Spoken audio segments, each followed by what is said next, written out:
Recording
in progress.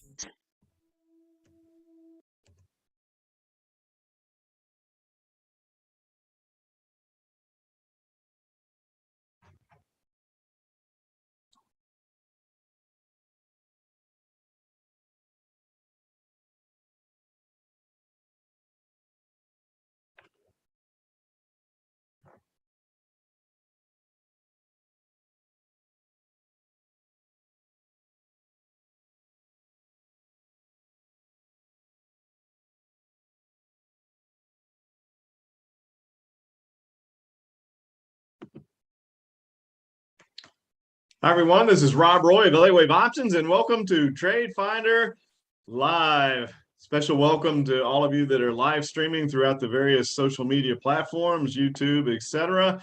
If you're brand new, if this is your first time viewing TradeFinder, we have to show you this disclosure/disclaimer. Perhaps you've seen it before on one of our YouTube SPY updates. And if you are watching live stream on YouTube and you haven't visited our channel at Elliott Options, please do so. We do updates every week on the SPY, as well as some other educational material that's posted there. But if this is by chance the first time you're seeing this, a couple things that the powers that be want us to make you aware of. Number one, we are not registered to give individual investment advice in the United States. And number two, any pricing that we're talking about is assumed to be in US dollars unless noted otherwise. And that's because we have a lot of international viewers, a lot of international subscribers as well. So here's how TradeFinder works. We talk about the markets. We used to just do kind of the SPY, the US market. And then we got a lot of people, especially our international viewers, they wanted to see other markets. So we spread that out. We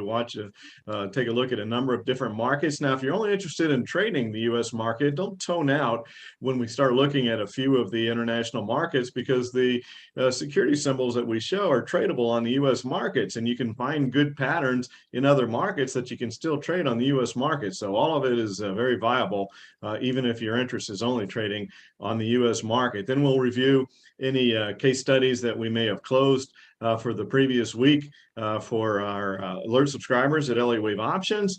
Then we'll go through and take a review of any case study considerations that we've identified at past trade finders that may be considered to still be open. Then we'll look for a case study consideration for tonight.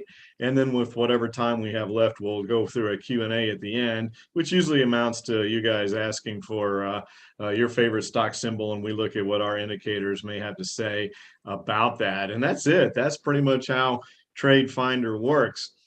Just a quick note that when you're going through the symbols, if by chance we don't get to you, we do have time constraints. We try to value everybody's time. So if we don't get to your question, please don't think it was not a good question. It's just we ran out of time. And we do have support on if you have any admin type questions that you'd like to go through. So with that, let's go ahead and move forward. And before we get into the charts, we've got a special guest with us tonight. His name is Ken Farmer. I'm going to bring him on in just a moment. And Ken is starting a new course for us called Options Accelerator at Elliott Options. We've added a lot of new subscribers to Elliott Options from TradeFinder, from YouTube, through all of our YouTube subscribers, etc. And we found that there's a lot of people that are asking questions that shows that perhaps they don't have a high level of expertise yet on options. But the other thing is that there's also some people have been trading options for a while or trading options a while ago and realized that, I'm a little rusty. I need a refresher course, things like that. So we're going to be going through, or Ken's going to be going through and giving you some basics of options all the way on up to strategies with spreads, etc. With that, I'm going to go ahead and bring Ken in and introduce him. We were chatting just before we started live that we realized that we've known each other for over 20 years, which is really a scary thing from how fast time goes by. But Ken, you there with us? I am, if you can hear me. I can hear you. Yeah, the video should have you with us tonight.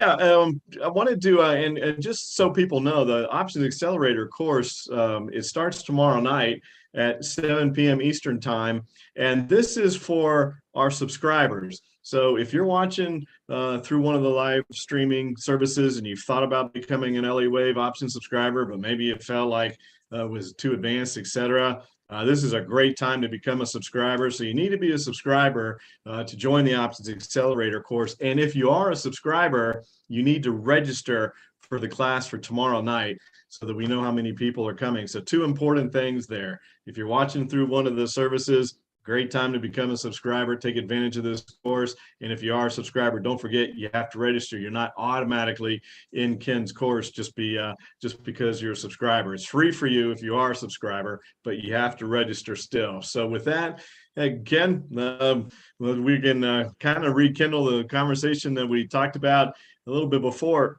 I had a new subscriber that had written in, and it was regarding, I'm not going to give any specifics or talk about the person explicitly, but or by name. But basically, the general question was the fact that when you put on an options trade, there is this perceived viewpoint, and I'm sure you've experienced this a lot in people that you've run into as well, that feel like, let's say if a stock's trading at $100 a share and they buy a 100 strike call, the stock has to go above 100 in order to make money. Well, that would be true.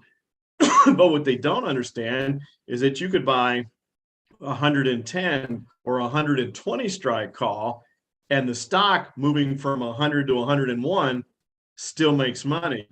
The stock doesn't have to move above the strike price. It doesn't have to move in the money for an option to make money. So I just felt like there's a lot of people that still have that viewpoint that are going to benefit greatly from your class. So perhaps you can chat a little bit about things you feel are important that you're going to be covering in your class.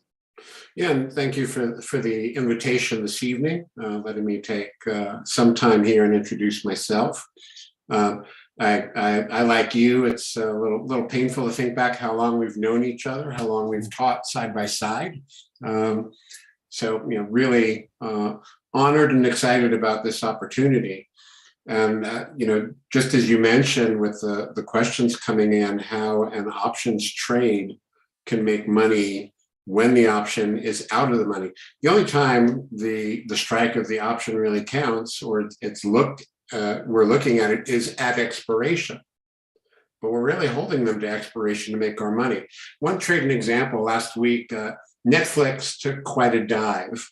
So I looked at the opportunity. Does it stop falling? I look at the chart. I put on Netflix, I think was at 370, 370-ish. I bought the April 500, 520 bull call spread.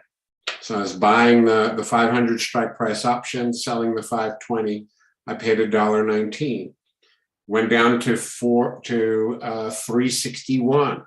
I'm losing money. Stock went up over the next 3 days about $80 to 450. I sold it for a 363% gain, holding it for 4 days. It was still $50 out of the money. That's the amazing thing, isn't it? The fact that it didn't even get close to the 500 strike on the long call that you bought, and you still made over a 300% gain on the trade. And I just feel like those are the types of things that a lot of people, unless they've been trading options for a very long time, or again, even the people that have been trading things that they may have forgotten as far as how options really work. And I think, the options accelerator, that's a good explanation of, how options work, how the spreads work, how these things make money. And it's just more than if you have a stock at $100, buying the 100 call and hoping it goes up. There's so much more to it than that. But yeah, that was a fantastic trade. I remember when Netflix fell like that. So congratulations on that trade. And I'm sure that there's a lot of people that would have thought that there's no way that trade made any money, let alone over 300%, when the fact you didn't even get to 500 on the strike. But a great trade. Yeah, and similarly, people, I've watched so many students become curious. It's like, hey, I bought an option, the stock moved in my direction, and I lost money. And it's like, what happened? So we're going to be talking about the pricing models for an option. What happens when how do you know if you're buying something that's expensive, something that's fairly priced, or, and how to contend with that before you enter the trade. So I was talking to another buddy of mine. He runs he manages money as his own firm, as a professional, and he trades options with the aim of adding 1% a month to the overall return. I was telling him about the course. I showed him the syllabus and what we're planning to do for you guys. And he was like, hey, can I join that? I could use a refresher on this. So these are professionals. These are, Rob and I used to teach to groups of several hundred people live in person. And one of the questions we would get is, don't you get bored teaching the same stuff over and over? And I'm like, That's right. Never. And it's just why it's the questions that come. We know enough to synthesize an answer, on the spot and make ourselves look smart. It doesn't mean we ever thought of your questions. So, I'm always learning. I know the same is true for Rob, for, every successful trader I know. The day you think you know everything is the day to quit. Yeah, because it's over at that point in time. But that's a good comment, a good analogy as far as the fact that when we used to hear it, right, when we were doing the live events of, it's rigged. I was right on direction. I still lost money because people don't fully understand how options work, how they're priced, what factors go into it, et cetera. So you're on one end of the coin, you got a stock trading at $370. You put on a 500, 520 spread and make 300%. And then somebody else may have, closer to an at the money option, but it goes, the trade goes the wrong way, even though the stock went the right way. And it's just understanding all these things that are so important. Ken and I we used to, those were the good old days, right? When we actually had live events. And I know that the values of doing the virtual events, more people, et cetera, and it's easier for people to attend, but I still miss some of the live interaction. So I assume you will be taking live questions in your class though, correct? Just because I'm selfish. But you're right, though. This is for you guys. This is for the attendees. Your questions will not only shape each evening, but they will shape the overall content of the course as we move forward. So by all means, come with the questions. The only bad questions are the ones that go unanswered or unasked. I'm sorry. Unasked, yeah, absolutely. Totally agree with you. And Ken, we're super excited to have you with us, and thanks for doing this for us. And it's great to work together again. And as we talked about earlier, we've known each other for a long time, a lot of mutual respect here. And Ken knows his stuff. He's very adept in the world of trading options, and it's going to be a wonderful course, I'm sure. So thanks for spending a few minutes with us tonight and letting everybody know about it. And I look forward to listening in tomorrow night as well. I look forward to seeing everyone. So, hey, have a good night. All right. Thanks, Ken. Appreciate it. All right, so again, as a reminder, that class is tomorrow night. Options Accelerator starts at 7 p.m. Eastern time. It will be recorded if you aren't able to attend live. And again, you have to be a subscriber to Elliott Wave Options, EWOtrader.com, in order to take advantage of that class. If you are a subscriber, you're free. And one final reminder, if you are a subscriber, you still have to register for the course. It's not just automatic, just click on and attend. You have to be a registrant in order to attend the course. But it's a fantastic addition to our educational repertoire, which we pride ourselves on in talking about, some of the questions that were asked. And, there's no bad questions. There's just some questions that the education hasn't occurred yet in the world of trading options. And that's what we want to be. We want to be the option education stop in the world of trading options, and specifically when it comes to Elliott Wave, et cetera, technical systems, the Greeks, anything that has to do with options. We want to be the one-stop shop for all things option education wise. And this is just another addition to our already great education area on our website. All right, so with that, let's go ahead and get into the charts. And as you can see, we had a gap up today, and I had a couple things to comment about the charts. First of all, we still have this zigzag. That gap up really didn't do anything other than satisfy an oversold condition. And so if we take a look here, there's the zigzag. And there's that 100% extension. We showed this in the SPY update over the weekend. Hopefully you've had a chance to look at that. If not, on our channel on YouTube, Elliott Wave Options, you can find it. But you can see that we gapped up. But then let's put the moving averages on here and look what happened. The high of the day, all it did was touch the 10-day moving average from the oversold condition that was left yesterday. Now the news was, and I'll just give my opinion on it. That all I don't have any other knowledge other than some military friends that were saying that they expected this would be the time that if Russia was going to do anything, it would happen now. That the 15th of the month is when the ground is the most frozen, and we talked about this last week, where the tanks don't sink into the mud, etc. And so, if Russia's going to do anything, it's going to be sooner rather than later. And every day that goes by, there's a less chance that they are going to do anything. And they said they did pull back some troops, but this is what Russia was saying, that their troops went and they did some military exercises, and now they're going back to their base, so that they were only positioned on the border to do these exercises. Now they're done with them. They're going back to the base. Well, that gave the market a little bit of a spark this morning, and we had the gap up with the futures. Ukraine is saying, don't buy it, don't believe it.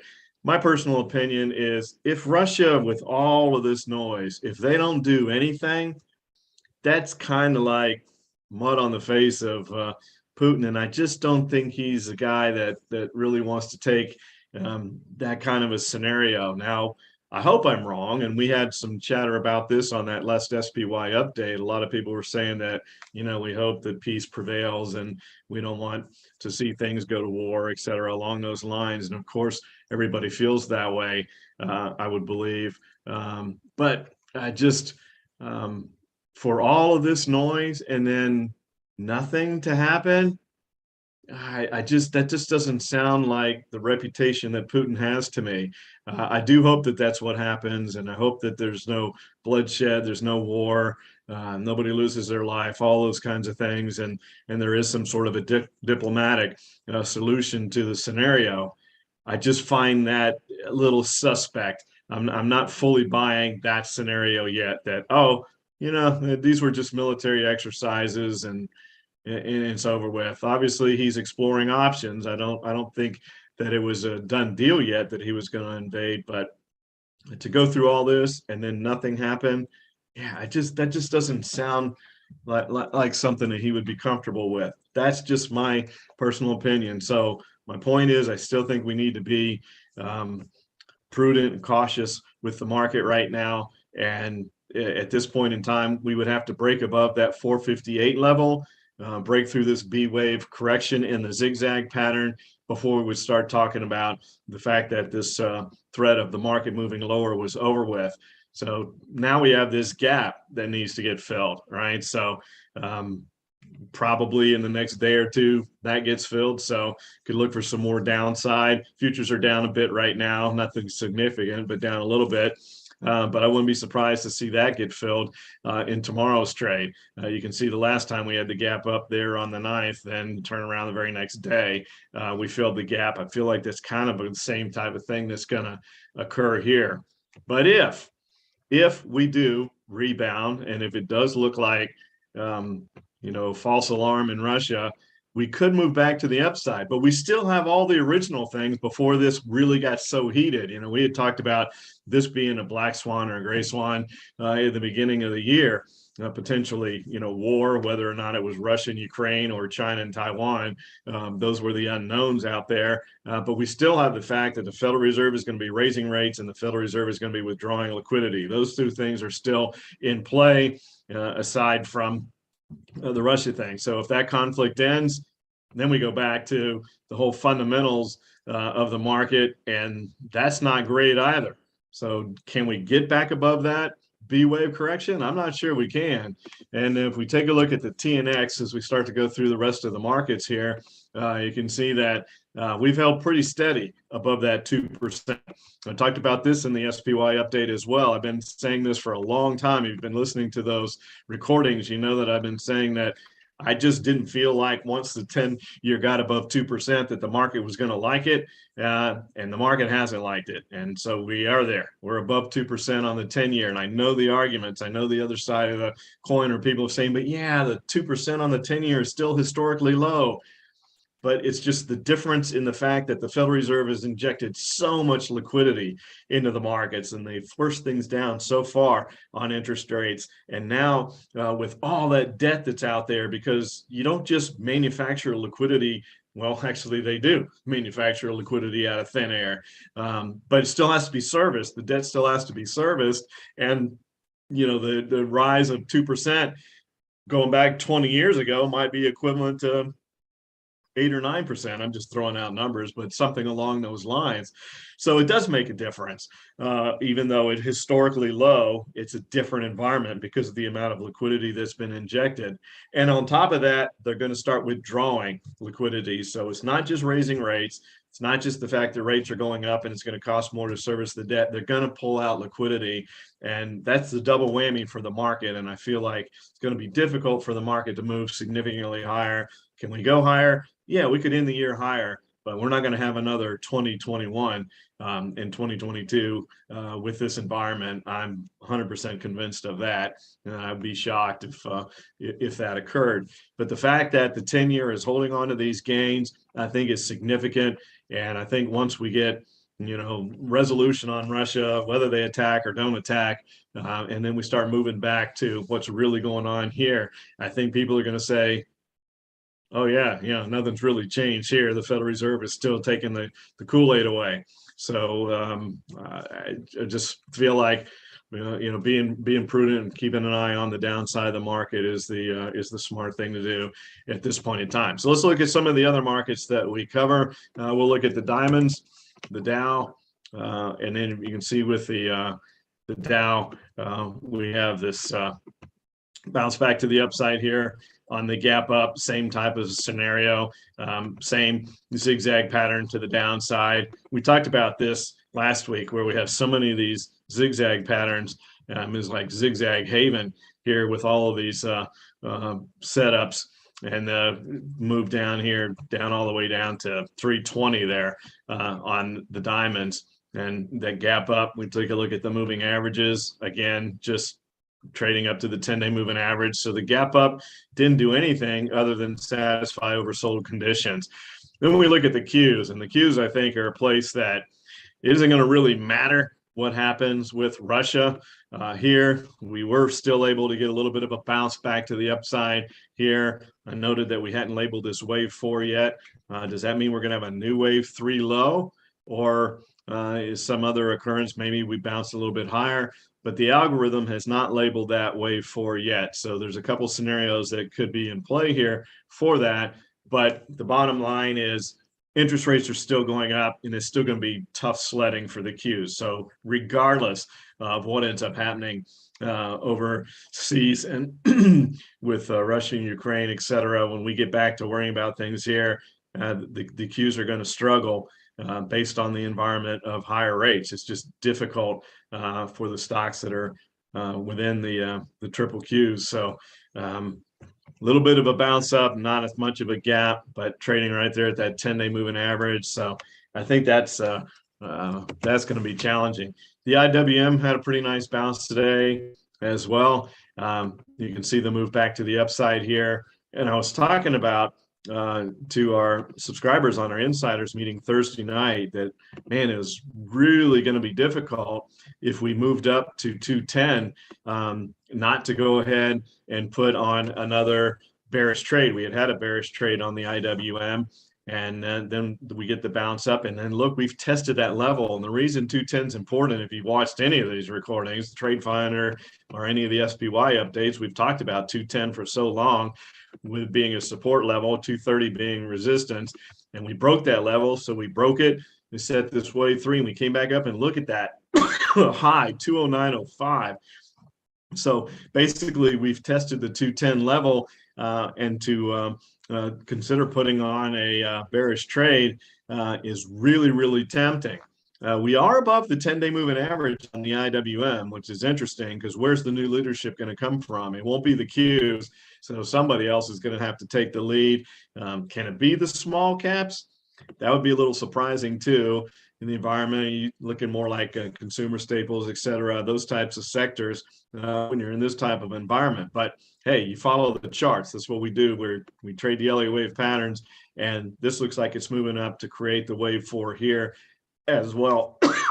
So a bounce back down from 210 was pretty tough not to jump on. But then you can see here that we found some footing here around 190, and there's plenty of room to the downside if we break 190. So we're trying to be just a little bit more cautious here, putting on another bearish trade on the IWM. 210 is tempting. If some technicals change, then we may go ahead and enter something for our subscribers beforehand. But right now we're still kind of looking at, can we break that 190? If so, then it's like all lights are green, and it becomes a far more confident trade at that point in time. So once we label the 4, that could be an entry point as well. But it is tempting that you break a level that's been support for a year, you break it and then you test it. That's pretty classic technical analysis stuff aside from Elliott wave, and pretty difficult not to jump on. And then, we've been talking about Bitcoin as far as being one of the kind of more shining scenarios of a risk on type of environment. And you can see this move back to the upside here, and that wave 4 at 38.2% looked like we were going to start coming back down and try to test 40,000 again, but we held. And it held that level. Now we're back trading at 44,000 again. So that's pretty impressive on Bitcoin, because the 38.2% fib level is fairly strong. The strongest one, in my opinion, 61.8, but I do like the 38.2 as well. So if we can take that out, there's likely more upside coming on Bitcoin, and that could be a positive for the market as well. If we take a look at the moving averages, you can see that we are above the 10-day moving average here. But the thing I wanted to show you is look how close we are to getting a bullish 1030 cross. Now that lime green line there is the 10-day moving average. The fuchsia colored line is the 30-day moving average. A lot of floor traders, a lot of institutional traders watch a 1030 moving average cross to get trending ideas. Is a trend changing? Is a trend forming or starting? And they look at the 1030 cross, whether it's on the bullish side or the bearish side, as a potential signal there. So we're pretty close to that 10-day crossing back above the 30. That would be a bullish sign.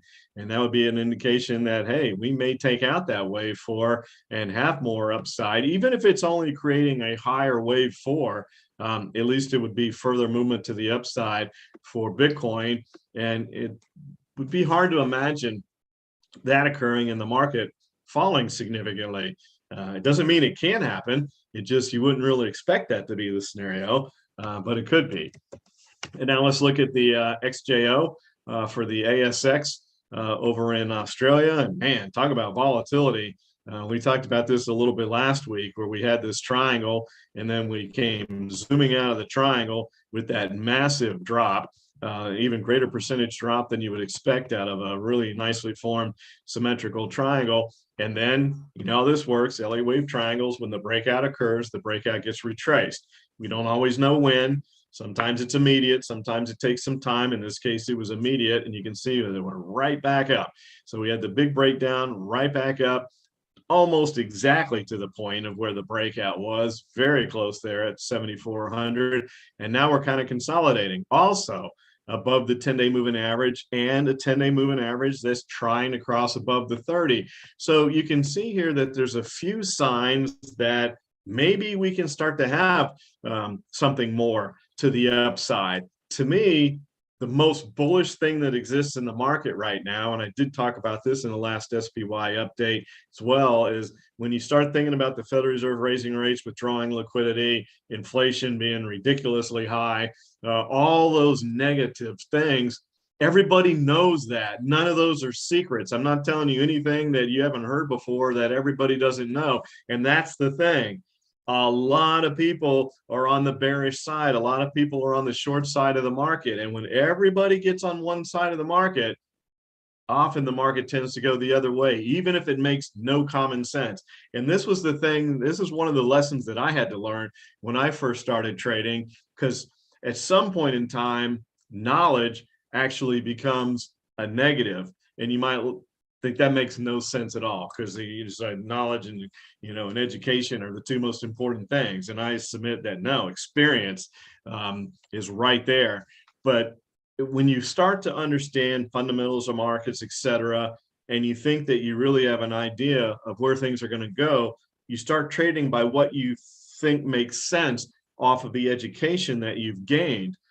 But it's not always quite that simple. There's still the aspect of when everybody's on one side of the trade, the market can move against what makes common sense. And so that's why we like the Elliott wave patterns, because that does identify what the masses are doing. And so it helps us to show what's going on and what's likely to happen in the market. So for me, right now, with the fact that some of those patterns they're pretty close to 1030 bullet crosses, but we also have the fact that so many people are short the market. The path of least resistance is to the upside at this point in time. So I still think it's prudent to be cautious, and we still have to pay attention to all those zigzags to the downside. We have to watch the other side of the coin as well. So I think right now, just paying really close attention to what's going on. We put on a new triangle today with the VIX dropping back down with the bounce. And so those are the type of things that you want to look at this point in time, where it doesn't matter whether the market goes to the upside or the downside. We have elevated applied volatility. We have elevated volatility in the VIX. So those things make strangles a little more challenging, but they gave us an entry today. And if the VIX starts to come down out even further, then we'll have more of those that'll come out. But we added one in silver as well. So there are pockets of places where that you can put on trades where it's like, all right, just move, market. We don't really care which direction that you go, just make a move. And I think that's probably the smart place to be, and where you want to focus right now. We'll look at the Nifty. The Nifty had a great triangle when we looked at this over the weekend, and look what happened. This is why we talk about these Elliott wave corrective patterns. Look at this triangle here. You can see this. We talked about it last week. It's in the update on the SPY over the weekend. You can see that we just had a really nicely formed symmetrical triangle, and look at that breakout to the downside. And now we're back up testing the breakout move. But that's what happens when you have these triangles, is you get those big, huge moves. The DAX also had a triangle, and same type of thing here. Big moves down, but a bounce back up today with the news of the fact that Russia was saying that they're taking some of their troops from their exercise drills back to their respective bases. Is that really going on? Who knows? But look, there's the breakout, and then back up to test the breakout, just like the Nifty did. So significant moves there on both those markets from those triangles that you could have taken advantage of out of a triangle. And then if you were super light on your feet, you could have caught the rebound, but that's pretty advanced to do that. But regardless, you would have had nice breakouts in both those.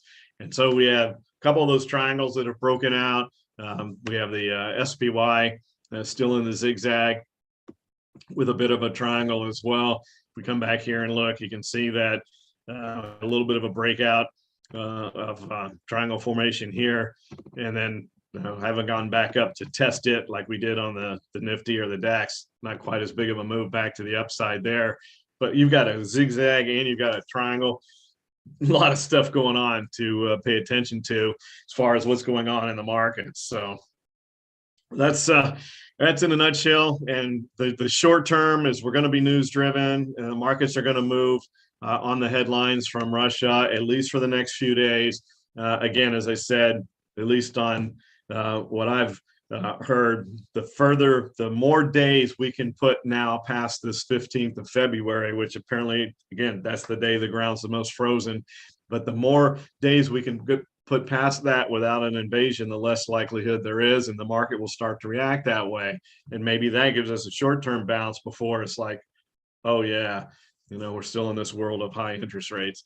So it'll be interesting to see how all that plays out. All right, looking at our case study considerations from past trade finders, we look at CMC.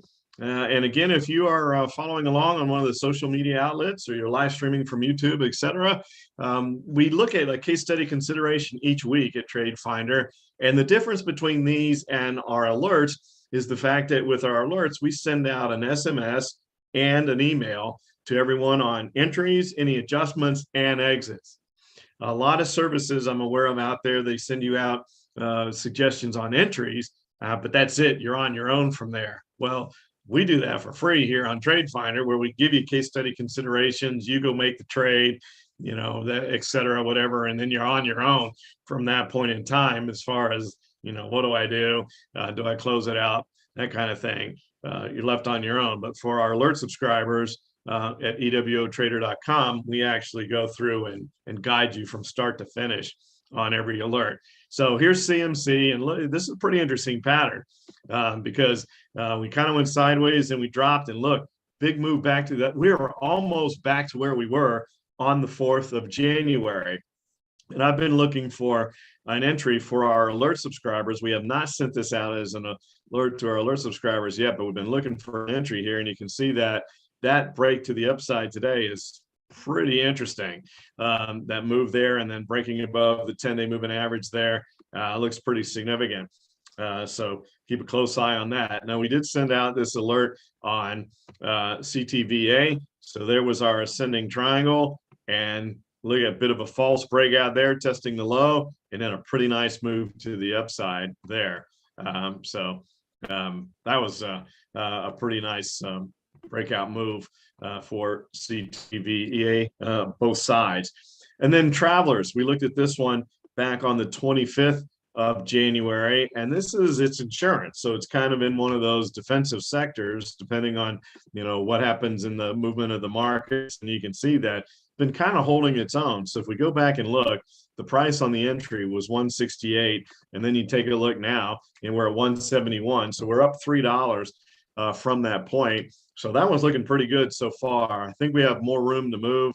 I think we'll likely go up and hit that wave 5 target. We take a look at the DMI, you can see that the ADX has gotten awfully high, but it didn't really get above 40. So even though we got up there and started curling back down, we could see these two directional indicators spread back apart, and the ADX moved back to the upside. So wouldn't quite give up on this wave 3 yet. And then also, when you look at this, it's a pretty nice, just plain old trend channel of higher lows and higher highs. You can see right through there. Nice 45-degree angle. If you've heard me talk before, I like the 45-degree angle move. So that looks pretty impressive to me. So I think we have more room to move to the upside. Now, if we take a look at the ones from last week, which were financials, one was Stiefel, SF, and then you can see that we pulled back down, kind of bounced back a little bit, but what we did was we moved down and tested this area here, and it needed to hold that. It closed below it one day, but our subscribers know one day doesn't mean anything. you go to break a major moving average, break out of a triangle, support resistance, etc., you have to have a second day, a follow through or confirmation day. We didn't get that. We didn't get the follow through to the downside. So we bounced back to the upside here. So we're back above that level. We're not far away from where we were last week. And then we look at Fifth Third Bank. And I was kind of looking at the Stiefel one as being pretty interesting. But then when you take a look at what Fifth Third has done, it's hung in there really well. It hardly moved down at all with the movements in the market. And we're just kind of teetering here underneath that previous wave 3. We got a great wave 4 there at 49%, so right at a 50% retracement. And if we look at the moving averages, you can see we're above the 10-day moving average. We bring the DMI in, still looks supportive on the DMI. So Fifth Third looks great. You know, we were looking at the financials because of interest rates moving to the upside, like we looked at the TNX there. When you see interest rates moving higher, that's the point in time where you want to consider financials, because that's when they can make money. Remember, financial companies, they borrow money on the short end, they lend it on the long end. So the spread is what's meaningful to them. That's how they make money. So it's kind of like a hedging thing. But if they're spending less than they're bringing in, then they're generating gains. It's pretty much that simple. So when interest rates go up and the spread widens, that helps them to make money, even if the market is challenging, even if the economy is challenging. Rates going up helps the financials. Now, if you have a horrible economy and the market tanks, well, pretty much everything goes down when the market collapses. And if the economy is really bad, well, you get to the point where even the financials can struggle because nobody's borrowing any money. It doesn't matter that they can make money on the spread. If people aren't borrowing it, then that's negative. But we're not there yet. We're just in a high inflationary environment, but the economy is not that bad. So we're going through a period where the Federal Reserve is going to raise rates, they're going to withdraw liquidity. Those things are issues. But the economy is not quite that bad yet. We're hoping it doesn't get there, because with high inflation, if we lose the growth factor in the economy, then we go into stagflation, and nobody wants that. Well, if you trade options, that's good because you get all kind of crazy gyrations. But from an economic standpoint, stagflation is a nightmare because it's difficult to get out of. But we'll see. But the financials have held up really well. So let's see what we can go through and find out for tonight. See if we can find a case study consideration for this evening. And when we go here, we look at these pre-computed scans here. And this is something that the folks at the Hub Corporation, HUBB.com, have done for us. They're the creators of this program called Profit Source. And you can see over here where it says Elliott Wave Options. A lot of people ask about this software because they use it all the time in the videos, etc., recordings. And to me, it's the best Elliott Wave software that exists in the market. I've tried all the ones that I know that exist. There may be some that I'm not aware of, but I know I've tried all the ones that I am aware of, and this is by far the most accurate that I've found for me personally, and it's programmed directly from Ralph Nelson Elliott's mathematical algorithm. Other Elliott Wave programs are personal adaptations of the program, but this is directly from the actual algorithm that he wrote. And since I use it, a lot of our subscribers use it, so they created a whole bunch of different pre-computed lists. Now you can run your own list. Like if you have your own set of indicators, you can go ahead and set that up and run a search on your own, see what the results are. It takes a little bit of time to do that, but when they're pre-computed, they're instantaneous. So you can see here that if we look at the EWO, any of those ones that say EWO are my searches that are programmed in there. So our subscribers can actually see the results from my searches that I've created over time. These are the ones that I've come up with and back tested in ad nauseum. And then there's what we use to help find our alerts. So even our subscribers can see exactly what I'm looking at on a daily basis. So let's take a look at the bullish impulse list here. There's 4, believe it or not, on even just a 1 day move to the upside. There's 4 of them. We'll see if there's anything that looks Lithium Motors. Is this? I'm not actually too familiar with them. Is that another EV, or is this an electronic vehicle manufacturer? Looks like technicals look pretty good there. Let's take off the oscillator. Well, we're on a wave 4 bounce of a 5-wave pattern to the downside, so that's a little concerning. And if we take a look at the DMI, you can say, well, man, we are awfully close to breaking above 20 there, but we haven't yet.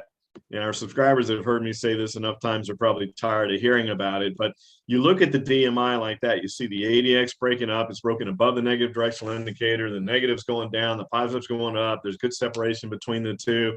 The ADX is between all those things that are important with the DMI are in place there.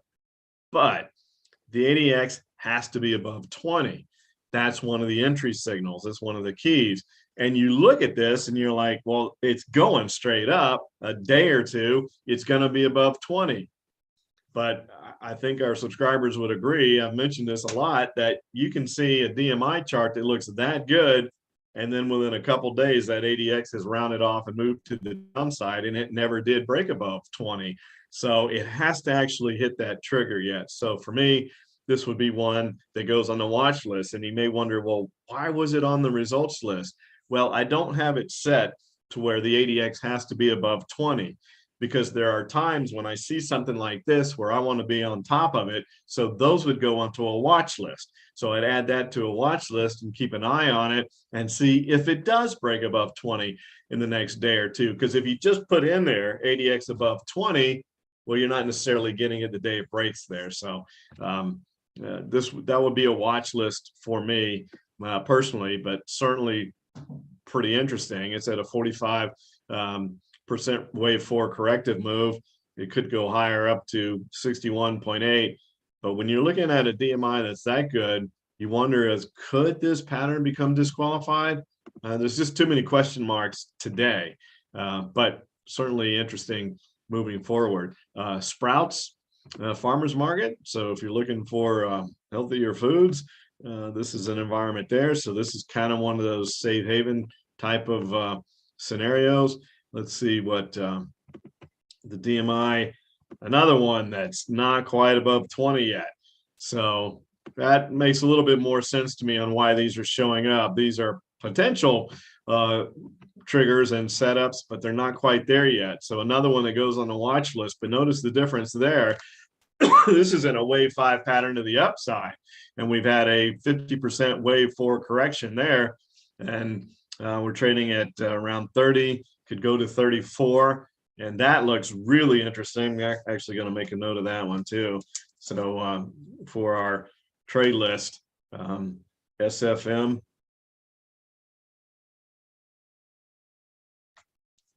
and we just need to see that ADX get above 20, starting to break above that negative directional indicator. I like the fact that the positive directional indicator is going up and it's going down, but it hasn't actually triggered yet. It has to fully trigger. We look at the CCI is moving nicely to the upside. The money flow is, I mean, this looks really good. Perhaps this one is one that just needs one more day or two for that ADX to break above 20, kind of that example or scenario that I gave you. This is one that could be there, but it isn't there yet. So let's move on and look at the other two and see what we come up with. And Regeneron Pharmaceuticals, that looks more like a potential strangle than an upside trade to me. I see where the ADX is obviously got to be too high or it wouldn't have shown up on the impulse search, and it is. You can see that. Another one, the ADX hasn't quite broken. All this makes sense now. So when I was first surprised to see 4 of them on there on just a 1 gap up day, now I get it. But you can see here that this has a pretty nice symmetrical triangle. Couple of problems here. One, the ADX is too high for me. What does that mean? Well, it means that we could go sideways a bit longer. When the ADX gets low, ideally below 13, but interesting below 15, it means that you've been in a consolidation pattern for a while and you could be getting ready to make the breakout move. But when you have a ADX is higher than that, even though you have a well-formed triangle, sometimes these triangles morph into larger triangles and they go sideways for a bit longer. That's the key. The other issue here is it's $620, so it'd be quite expensive to put that on. So let's move on. We got one more to look at. AGCO is the symbol here, and it's also this one actually looks like it could be ready now. So and where we're looking for the ADX to get above 20, it already has there. Positive directional indicators moving up, negative is moving down. I'm not familiar with this company, so we're gonna have to look at the options and see how liquid it is, but this could be our winner. For tonight, we're in a corrective pattern, but we've had this gap up. That's a little bit worrisome because, as you know, gaps get filled, but there's the bullish 1030 cross. Let's see what the options look like here on AGCO.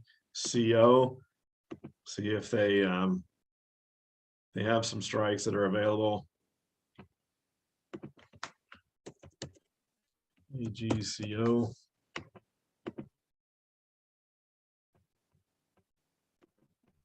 See what we come up with there.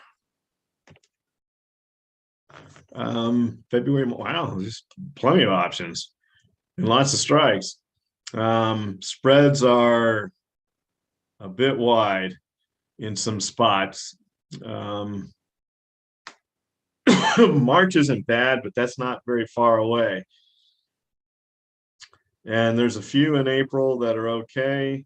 Some are a bit, that's going to be challenging. So this brings in the question of, were these spreads widened after the market closed, or are they just naturally wide, and that would make it, dealing with a lot of slippage to go ahead and put a position? They look a lot better for May, though. Look at that. The spreads are a lot better for May than they are for April. So that's interesting, because May would be a time that you'd want to look at anyway. So what I would say here is you would want to see what these spreads look like in the market. When you're in an environment where we are now, where the VIX is so high and you get these exaggerated moves on the open, the market makers, before things close, they'll spread the spreads out. And that's to give them some room. When orders first start hitting, it gives them more leeway and allows them to manage their risk easier when they widen the spreads. So it's not unusual when you see an elevated VIX market to have all these spreads after hours look unusually wide. But then once the market opens and things calm down and trading settles in, even if the VIX stays elevated, the spreads tend to come in. And that could be what's going on here. I don't know that for a fact, but that's a possibility, because that's a scenario that occurs often. But May, I mean, if they just come in a little bit, like, the May 145 call, there's just 390 by 460. That's not bad. If it tightens up, just a little bit, that's not bad at all. And that's a 31 delta, which is exactly where we would look at. So those types of things are interesting. So we're going to go ahead and put that one down as a potential consideration. Now, obviously, if China or Russia does invade and the market tanks, then anything is from the bullish side of things changes. But that looks okay as far as the setups now. So we'll see how that plays out. And we could look at some strangles, but at this point in time, we're getting long on time. So let's go ahead and open it up to some questions at this point. I'll see what you guys may have for signals, etc. And we'll go from there. So SPY looks like it's building a bigger triangle. What do you think? And I agree that it does look like we could morph that into a larger triangle. You see this breakout and then the bounce back to the upside, but it didn't really. And you could make a case for the fact that, okay, well, we had this low here on the 28th, and these lows here are kind of still in the higher low realm, and nothing has changed on the lower highs. So that line still stays intact. So I agree that that could be forming an even larger triangle. And with the two breakdown days and the bounce back up, it's kind of a no harm, no foul thing as far as the triangle in the market. So yeah, I would agree with that it would still be something to take a look at. If we take a look at the DMI, the issue here on a strangle in the SPY, if you're wondering why we haven't sent one out, is the ADX is so high. That's the problem. But that's a nice looking triangle. Now, let me clarify one thing. Triangle patterns can break out without a low ADX. They don't need a low ADX to break out. The reason that we look at the low ADX in conjunction with our triangle patterns is because the consolidation, what the low ADX is telling you is the consolidation has been in play for a while, and it is likely the breakout is going to occur in the short term. When you have the triangle with a higher ADX, as I mentioned to you a little bit ago, sometimes you can go through gyrations and form a larger triangle while the ADX works its way down. Not always. Sometimes they explode with a higher ADX. And nothing's 100%. So you can have a great looking triangle with a higher ADX and it breaks out and runs and everything's great. But we're trying to put as many factors in our favor as we can when we're looking at things. Yeah, Susan, I agree that the other markets, we talked about the triangles that exist over the weekend. Welcome as a new subscriber to you. Yeah, all of those are triangles, and they're on the same boat here where they broke out, but then they bounce back to the upside. So they could be forming larger triangles. I agree with you. Is AMD in a zigzag to the downside? Let's take a look. That would be affirmative. It is. And man, this is a complex, this is a nice pattern too, because we had a zigzag pattern here on the A wave. So right there, oops, right there is your zigzag on the way down in the A wave. And then we'll take a look at the larger pattern. Oh man, look at that, 50% B correction right to the 100%. And you guys picked this, I didn't pick this. So, this isn't any sort of a setup ahead of time. So now let's take a look at the larger pattern here. Yeah, they don't set up any better than that. And that's in an area that's going to have problems, isn't it? I mean, I know we have the chip shortage, et cetera, but anything tech-wise is going to struggle with higher rates. And that is a very nice downward zigzag pattern. So we had the complex A, and then we had a pretty nice bounce to the B, and we are set up in a qualified C wave. Now it's not confirmed yet until it breaks below that A, but it's definitely qualified and something to look at. So that was a good spot. Let's see, was there one before this? MS. So we'll take a look at Morgan Stanley.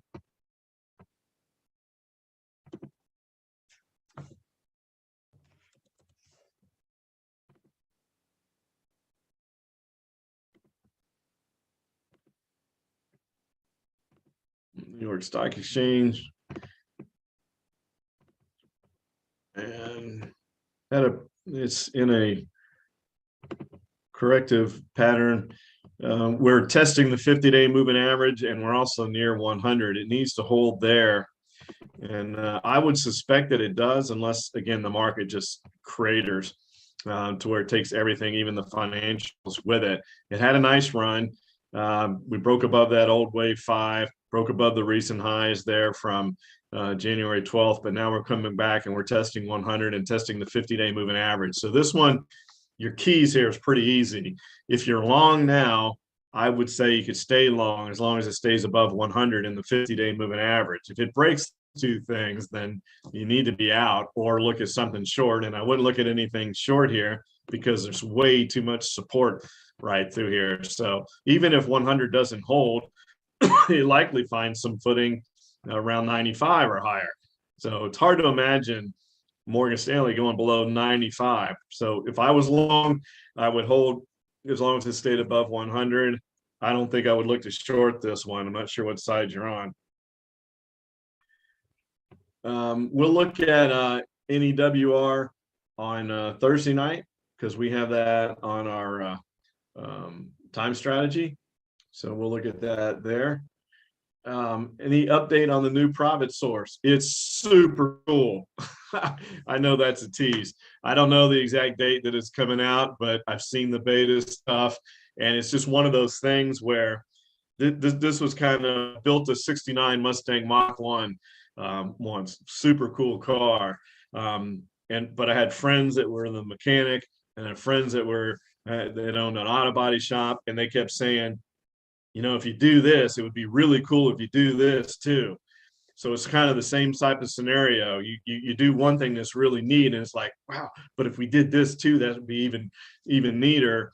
And so, you're making it bigger and better, but those things take a little bit of time. It's coming. I'm telling you, it's coming, and it's the shorter term rather than the longer term. But man, is it a cool piece of software. It really is. So yeah, it's on its way. And I'm sorry about the joking and teasing. That's super cool, but it really is.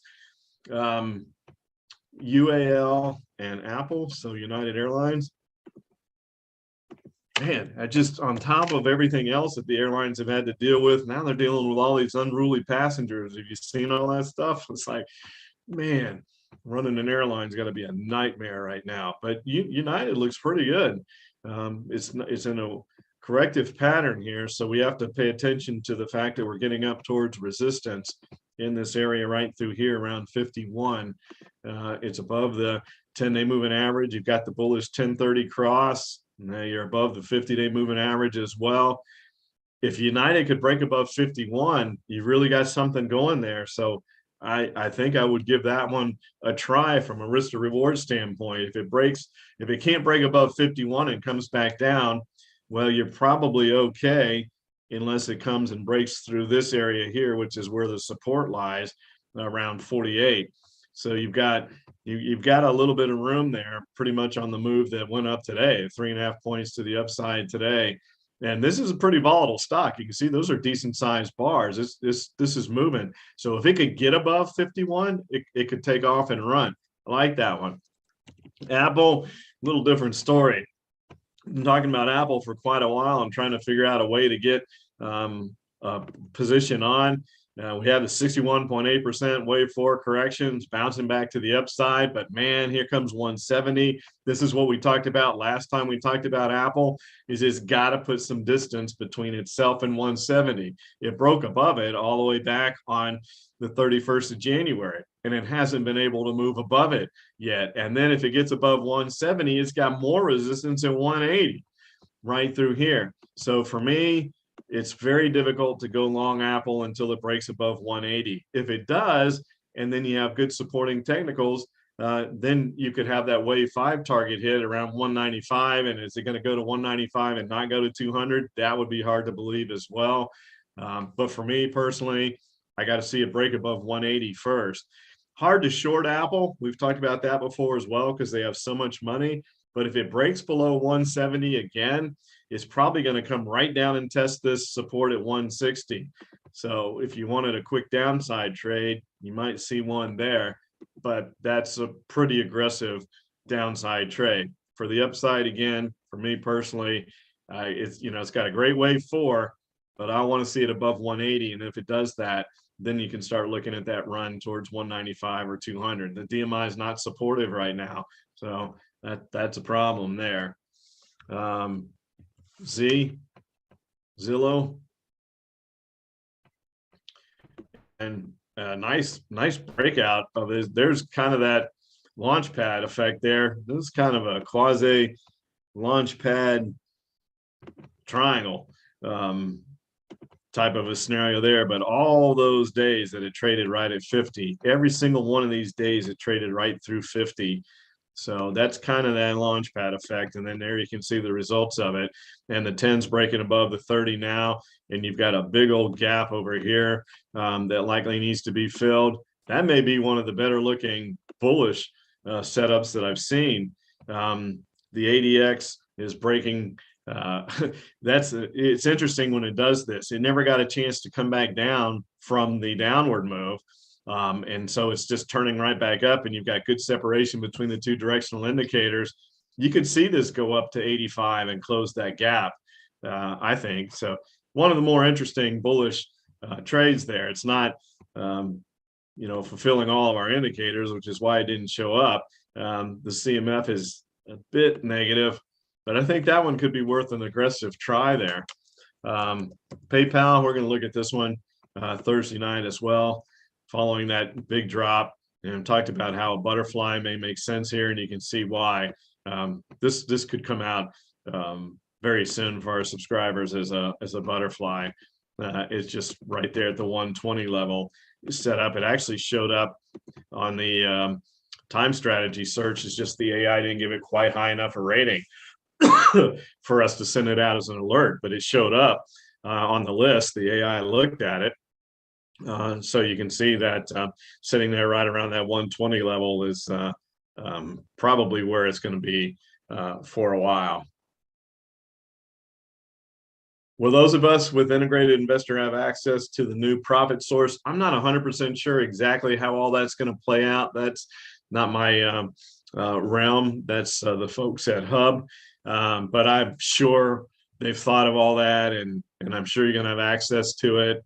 And I would imagine they're, working a deal for you guys as well. I know they're had a lot of discussions along those lines. So I think I know what's going to happen, but I don't want to speak out of turn, so I don't want to say anything.